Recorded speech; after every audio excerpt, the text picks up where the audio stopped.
Samsung Galaxy A36 and A56 are official. I've had some early hands-on time, and here's everything you need to know. Now, looking at the design, these two look pretty much identical. They are slimmer compared to last year, so around 7.4 millimeters down from 8.2 millimeters. And instead of the triple ring design that we've got across Samsung devices right now, we now have a linear camera module. Now, it's honestly hard to tell these apart. I actually picked up the A56 thinking it was the A36 and the A36 thinking it was the A56 many times. But if we look closely at the camera modules, the A36 is flat, the A56 has indented circles on all of the cameras. The A36 also has a polycarbonate frame, which is a fancy word for plastic, but the A56 has a more premium brushed aluminium frame. Now, both devices have Gorilla Glass Victus Plus, and they do feel about the same, but the A56 is just going to be a bit more premium. Both come in 4 colors. We've got an awesome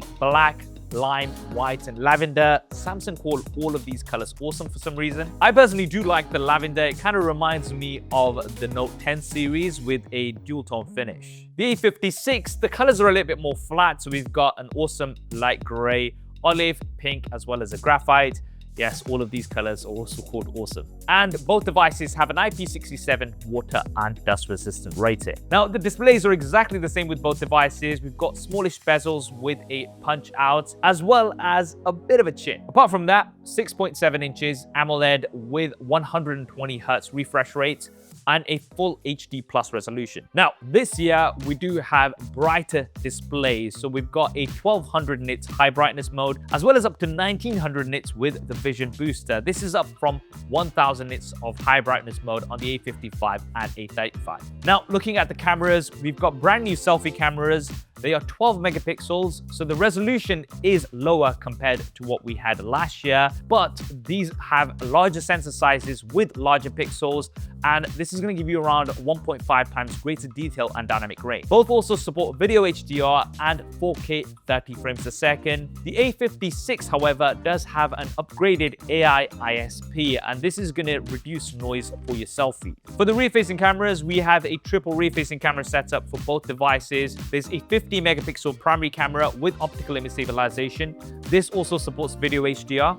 There's a 5 megapixel macro camera, and then we have an ultra wide camera. Now, on the A36, it is an 8 megapixel ultra wide camera. On the A56, you get a high resolution for the ultra wide camera at 12 megapixels.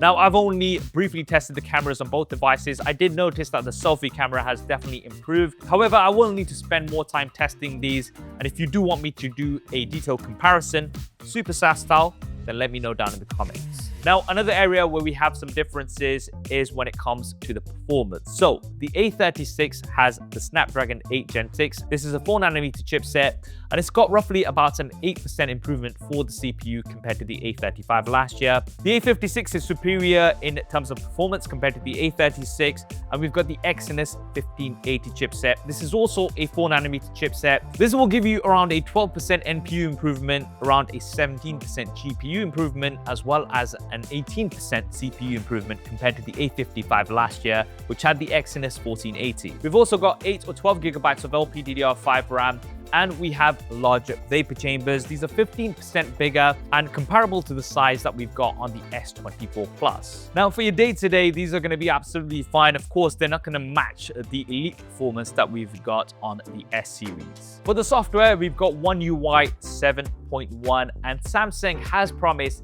6 generations of OS updates with 6 years of security updates. This length of software updates is super impressive and probably the best that you're going to find at this price point. Now, this is up from 4 generations and 5 years of security updates from the A35 and 55. And for B2B customers, you're going to have software updates for even longer.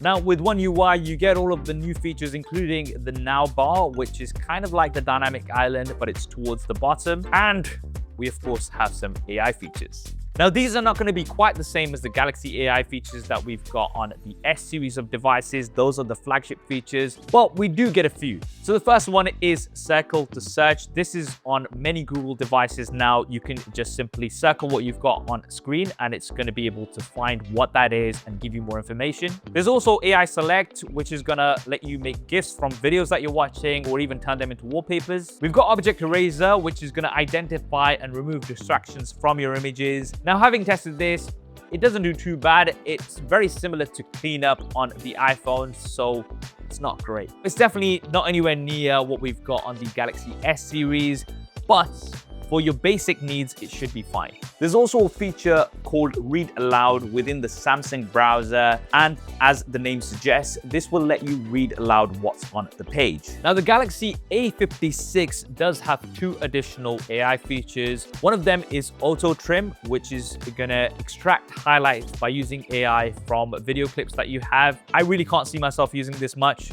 And then we've got Best Face. Now, we've seen iterations of this from Google before. This only works if you've got motion photo enabled, and it pretty much picks a frame from that video clip and then enhances it with AI. Now, I guess it can be okay to save an image, which wasn't great in the first place, but it's not at the level of what we've got with Google. Now, for the batteries, both of these have very large 5,000 milliamp hour batteries. This is comparable to the size that we've got on the flagship S25 Ultra. Damn! So I would expect very good battery life on both of these. You will get slightly better battery life on the A56, and that's thanks to the more efficient chipset. And this year, we have super fast charging 2.0. So that's up to 45 watts from 25 watts that we had last year. That's going to give you around a 65% charge in 30 minutes. However, we do not get a charger out of the box in the UK.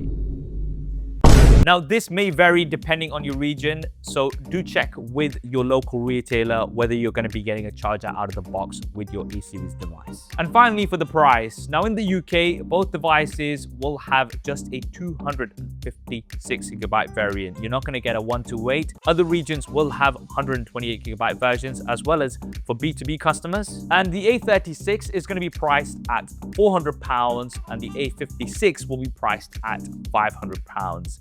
Now, Samsung always have lots of different deals. I'll try to leave some affiliate links and offers down in the description below if you're interested in picking either of these up. You can pre-order both devices now, and they go on sale on the 19th of March. And that is the Samsung Galaxy A36 and A56. To answer the question, which one of these should you buy? Well, if those additional features on the A56 are not important to you, you don't care about the frame because you're going to be using a case anyway, you don't need that additional performance, you're not too bothered about the ultra-wide camera or some of the additional AI features, then I think the A36 is a good option, and I think it's going to be very, very popular. But if you want the more premium build, you want that additional performance as well as that high resolution ultra-wide camera, then the A56 for £500 is not too bad in my opinion. That's what I think anyway. What do you guys think? Drop me a comment below. Let me know your thoughts. As mentioned, I'll be trying to cover the A36 and A56 more in detail for my review. If you want to see that first, then do subscribe and hit that bell icon. I hope you enjoyed this video and found it useful. If you did, then do smash that like button for me. Thanks for watching. This is Saf on SuperSaf TV, and I'll see you next time.